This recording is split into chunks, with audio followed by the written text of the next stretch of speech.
Good evening and welcome to tonight's Mining the Riches of the Parsha. Tonight is Thursday night, November 5th, 2020, and I am so glad that you are here, that we are together to study together with all the other distractions in the world that are available at this moment. We have chosen to be able to study together, and I'm deeply grateful to you for this opportunity to be with you. When I first considered this week's Parsha at the beginning of this week, I must confess I felt a little bit down. Our Parsha begins with the beautiful mitzvah of Bikur Cholim, of visiting someone who is sick. VaYeira elav Hashem, and God appeared to Avraham, God appeared to Abraham. And Rashi quotes the famous insight of our sages. Why did God appear to Avraham? To visit him because he was not feeling well. And from here we learn from God himself the mitzvah to visit someone who is sick.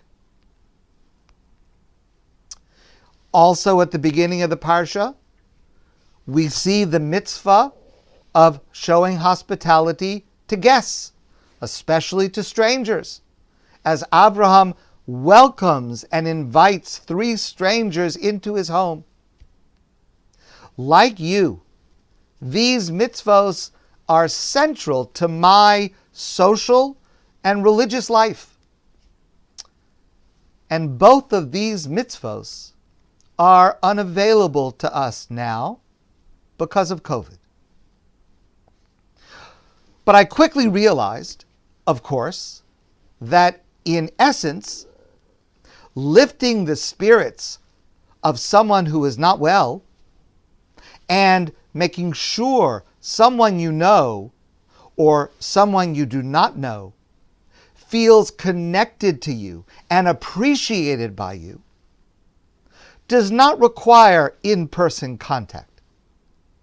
Both of these can be accomplished by phone, by text, by Zoom. And so we should not feel that we need to miss out on the essence of these beautiful mitzvos. And at the same time, there are deeper dimensions to both of these practices.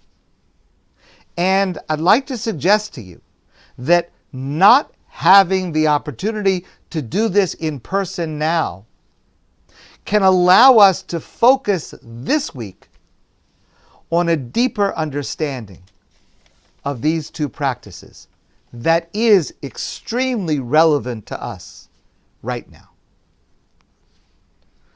Let me share with you the insight of Rabbi Yeshayahu Horowitz, known as the Shalah HaKadosh.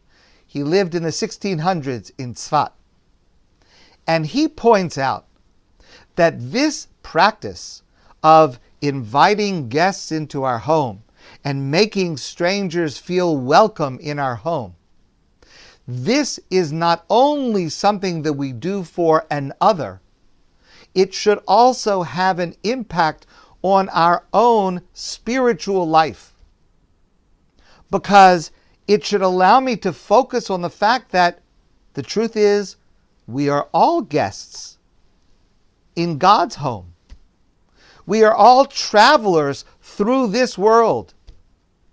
And we are guests. And we want God to treat us with compassion, with favor, with generosity.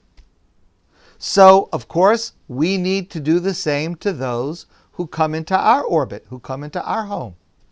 But it should be something that allows us to focus on the fact that we are ourselves guests in God's home. And to earn the treatment that we want from our host, we need to think about the way we treat our guests.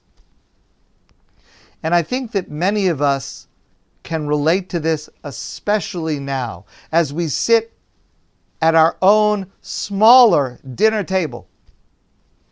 We are all guests of God. And let me add a further dimension to this. a famous story about the Chafetz Chaim, Rabbi Yisrael Meir Kagan of Radin. He was the greatest Torah leader in the early 1900s. And he lived in this tiny town of Radin in Poland, near Lithuania. The Chafetz Chaim was so poor, he did not have a single piece of furniture that was not in some way broken. He certainly did not have two pieces of furniture that matched each other. He lived in abject poverty.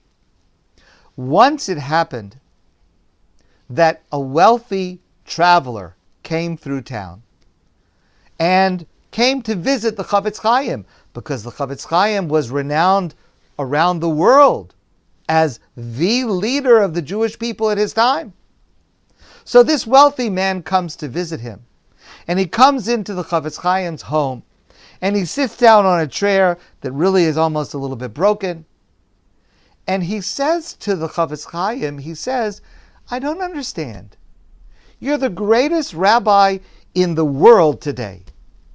How can you live like this? How can you live among such sparse settings? Where is all of your stuff? Where are your possessions that we would expect you to have? So the Chafetz Chaim says to this gentleman, he says, tell me, you're a very wealthy man, tell me, why didn't you bring your furniture? Where are your possessions? You came into my home with a small suitcase? Where is everything that you own? So the man said, well, of course, I'm just traveling. All of my stuff is at home. I'm just traveling through, so I'm only carrying a little bit. The Chafetz Chaim said, I am also only traveling through this world. I am a guest in God's home. I only need a little bit to get me through this journey. The rest of my things are waiting for me at a time in the future. And I think that that's an insight, a way of looking at our situation that can really change our point of view. But I want to share with you an even deeper understanding that holds a powerful insight for every one of us, especially now. So, if you look at the beginning of the Parsha, so in the Stone Chumash, I'm on page 78, the beginning of the Parsha VaYeira, chapter 18, pasuk number 1, top of the page. VaYeira elav Hashem be'elonei Mamre. God appeared to Avraham in the plains of Mamre. V'hu yoshe pesach ha'oel kechom hayom. Avraham was sitting in the doorway to his tent in the heat of the day. Vayisa einav vayar. And he lifted up his eyes, and he saw, v'hinei shlosha anashim nitzavim olav. He saw three, what appeared to him to be people, walking by in the distance. Vayoratz likrasa mipesach ha'ohel. And he ran to greet them from the door of his house. He ran to greet them, and we know, to invite them in to be his guests. And then the rest of the story continues. But there's something very strange, which I've shared with some of you before. God appears to Avram. God is encountering Avram. Avraham is experiencing God's presence. I don't know about you. I've never experienced God's presence openly and clearly in such a way. I have no idea what the experience is like, but I can only imagine that it is completely overwhelming. And faced with the opportunity to be able to speak to God, VaYeira elav Hashem, God appeared to him.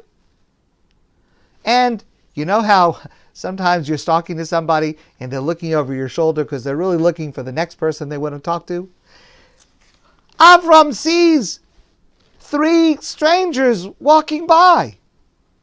And apparently, he interrupts his conversation with God to go speak to these strangers who are walking by. I mean, it boggles the mind.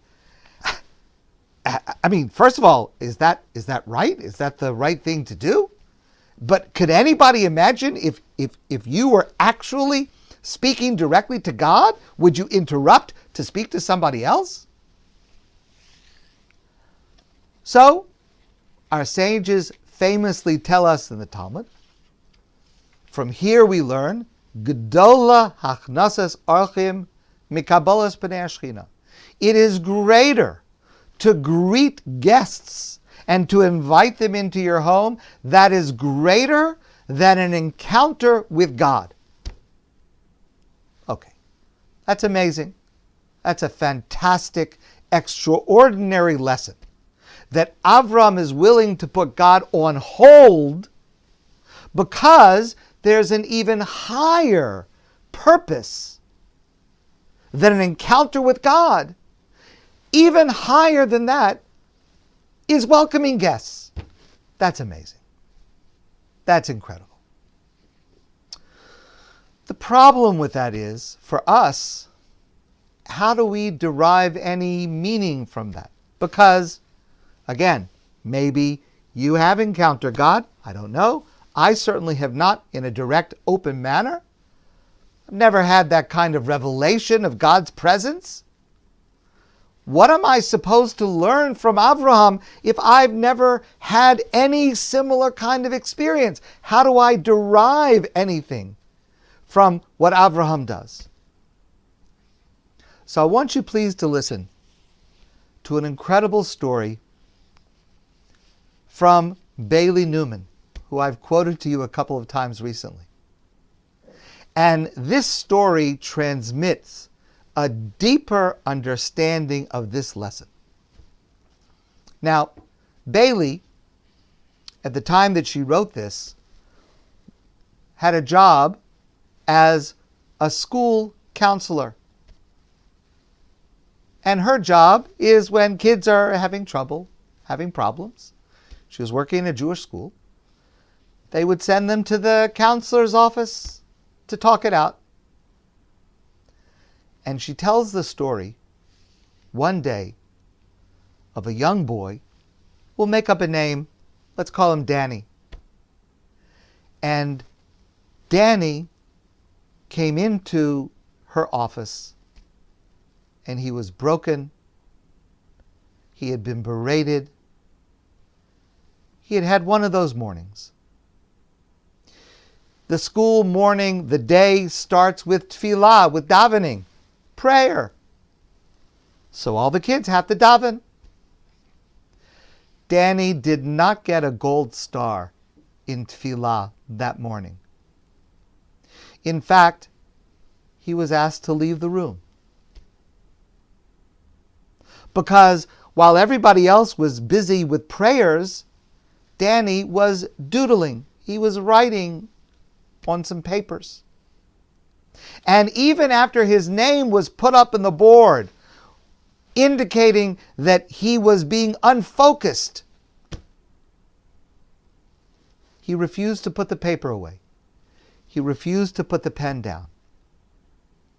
And he was sent to the counselor's office. And he comes into Bailey Newman's office. And she says to him, Danny, tell me, what's going on? And he starts to cry. And he tells her the following story. He says, yesterday, during recess, there were 3 boys in my class that were teasing another boy. We'll call him Yoni. They were teasing him about his blue hat. He was wearing a blue hat. And they were making fun of him. And I didn't say anything. I didn't help out my friend Yoni. I knew it was wrong, but I watched what was happening and I did nothing. So this morning, during davening, during tefillah, I was writing Yoni a letter to tell him that I like his hat and I hope that my mother would get me a hat just like his blue hat. Bailey, the school counselor, was so moved by the incredible refinement of character of this little boy that she opened her sticker drawer and she took out a gold star to give Danny. But here's the crucial point. She did not give Danny the sticker because of his kindness or his compassion or his empathy. She gave him a gold star for his prayer. Because what is prayer? At its core, prayer is being one with God. Now, yes, it's true. You have a Jewish school, and kids go to school. They do have to learn how to daven. You have to learn how to say the words. You have to learn how to stand up, how to sit, what to do. Yes, that is certainly crucial. That is certainly important. But what Danny was doing was not interrupting prayer, even if you would claim interrupting prayer for a higher purpose. That's not the point. Danny was praying. By writing a letter to his friend, that was an act that brought Danny closer to God. That is prayer. Prayer is being one with God. With every letter we write to the yonis of the world about liking their blue hats, God is revealed to us. When we say that we're sorry for not standing up for the yonis of the world when we should have, we are engaged in an encounter with God. When Avraham greets guests and welcomes them into his home, he is not just interrupting his encounter with God. He's not just interrupting it for some other higher purpose. He is in conversation with God at that moment. As he utters the words of welcome to these strangers, he is encountering God. What Avram teaches us is that we must see God everywhere and hear God in all things and in all places. And this understanding is based on Maharal, one of the great sages from Prague. He explains that welcoming guests is tantamount to honoring God. To welcome a guest into your home and treat him with respect because he or she is created in the likeness and image of God, this is considered like honoring God. When a human guest stands before me, I have the potential to attach myself to the image of God that is before me. When we truly see Yoni, we see God. What Avram did was not postpone the theological encounter in favor of the ethical. What Avram did was far more radical than that. It is the ethical realization and attainment and performance of the theological. Walking towards one's guests is walking towards God. Walking towards one's guests is seeing God everywhere, in everyone. It is witnessing the living, breathing revelation of the divine in all things. So this week, instead of focusing on how we are unable to emulate Avraham, by inviting guests into our home. Let's focus on widening our understanding of what it means to see God everywhere, in everyone, in every ethical act we perform. Let's move now to the other mitzvah that I mentioned. VaYeira Elav Hashem, God appeared to Avraham, the beginning of our Parsha. Why did God appear to Avraham? Rashi says, as I mentioned before, to fulfill the mitzvah, Bikur Cholim, to visit someone who was sick, who was injured. What was wrong with Avraham that he needed a visit from God? Rashi says, it was the third day after his bris. At the end of last week's Parsha, God commands Avraham in the midst of circumcision, and Avraham circumcises himself at a very advanced age. And Rashi says it was the third day after his bris.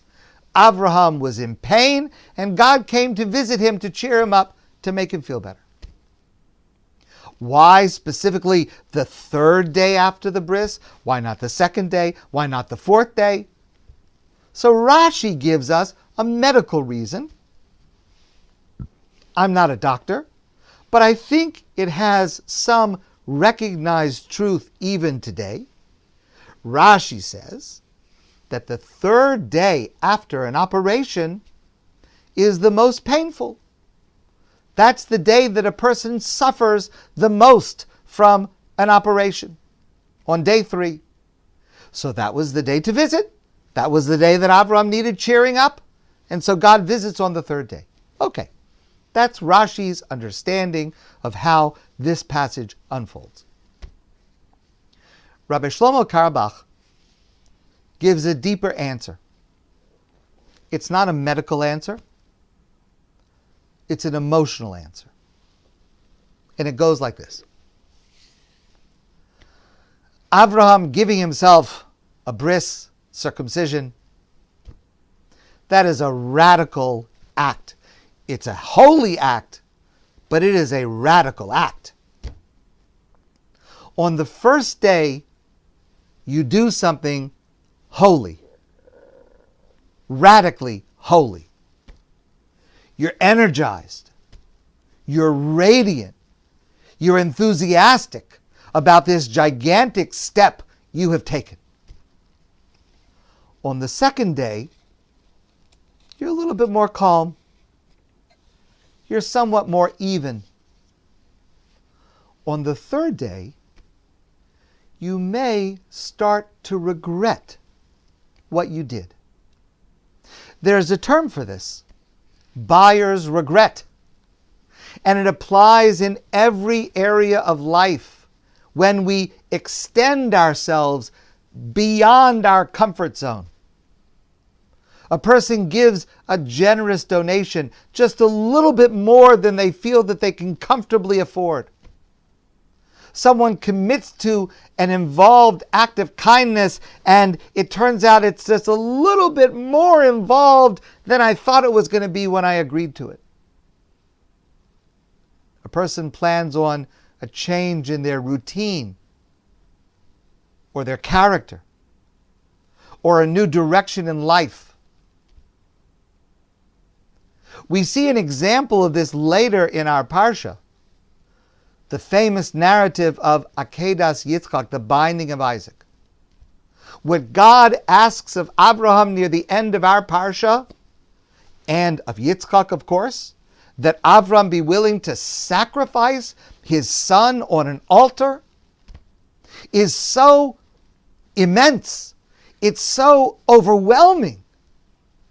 And the Torah tells us Abraham agrees immediately. Hineni, here I am. I'm ready. But then the Torah tells us, Vayehi bayom hashlishi. And it was on the third day, after they had journeyed, Abraham and Yitzchak together, they had journeyed for 3 days. why does the actual event happen on the third day? Because God understood that Avram would be energized by God appearing to him and may have been overwhelmed by the experience. And when he agreed to this impossible command, maybe he did it out of a sense of enthusiasm of the moment. But on the third day, after Abraham is thinking calmly and walking with Yitzchak to their destination, that's the real test. Will Avram still do the impossible that God commanded 3 days earlier? But Abraham had already experienced a third day. Our passage at the beginning of the Parsha is the third day after his bris. And the reason God comes to Avram at the beginning of our Parsha is to bestow on Abraham and through Abraham to his descendants, to you and to me, to every one of us, the strength to overcome the challenge of the third day. Any third day. Every time we may start to regret a spiritual advance we have put into motion, every one of us has third day moments in all areas of life. It's normal. And when it happens, when we start to feel regret, when we start to feel, why did I commit to that? Why did I agree to that? Why did I start that? Remember what God gave Abraham. And through Abraham, God gave every one of us the reassurance and the strength of conviction to continue to live up to our highest impulse, to never regret anything that makes us better, that makes us holier.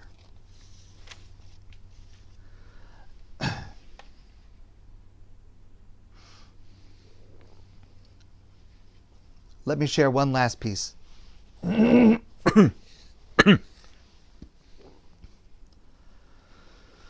So, in the middle of the Parsha is a famous passage in the Stone Chumash. I'm going to start on page 82,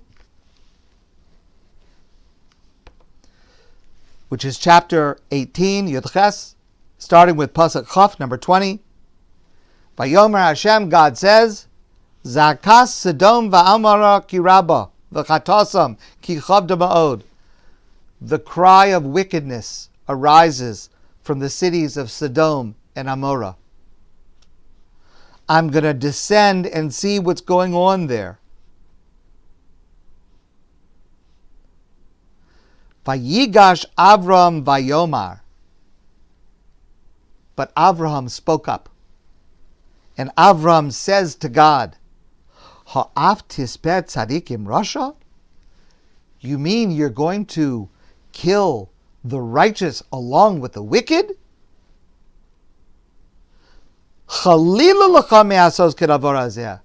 God forbid that you, God, should do such a thing.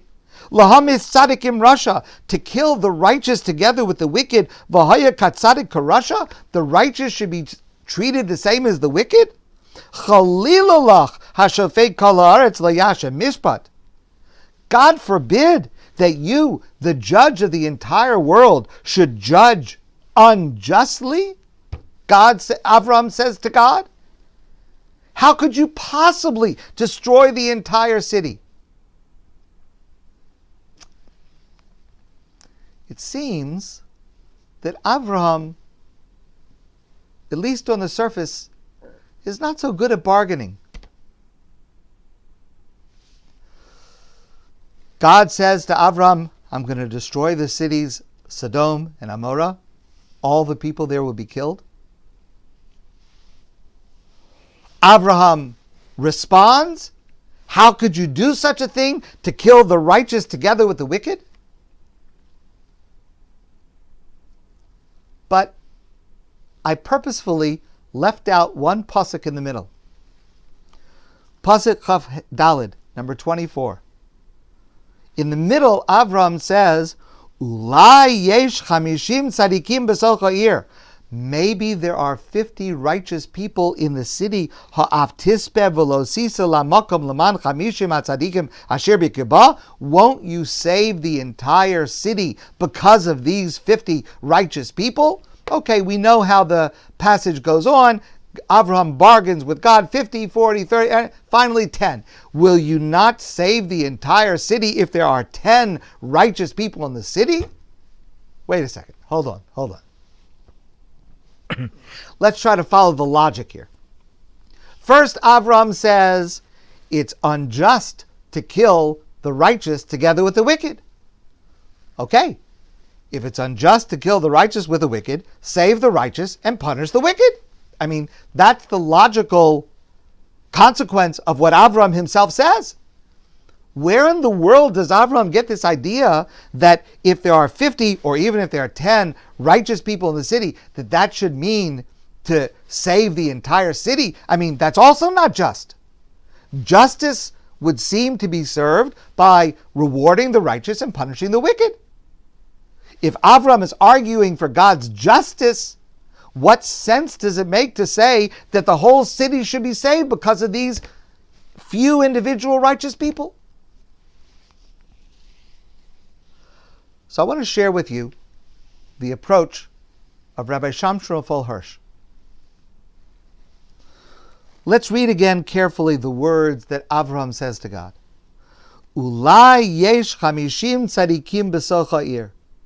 Maybe there are 50 righteous people, or by the time we get to the end of the passage, 10 righteous people, b'soch ha'ir, in the midst of the city. What does that mean, b'soch ha'ir, in the midst of the city? 10 righteous people in the city? B'soch ha'ir, says Rav Hirsch, it's not just the presence of a few righteous people in the city that can save the entire city. If it's just a few righteous people, save the righteous people, the wicked people will be punished. Avram is talking about a different category of people.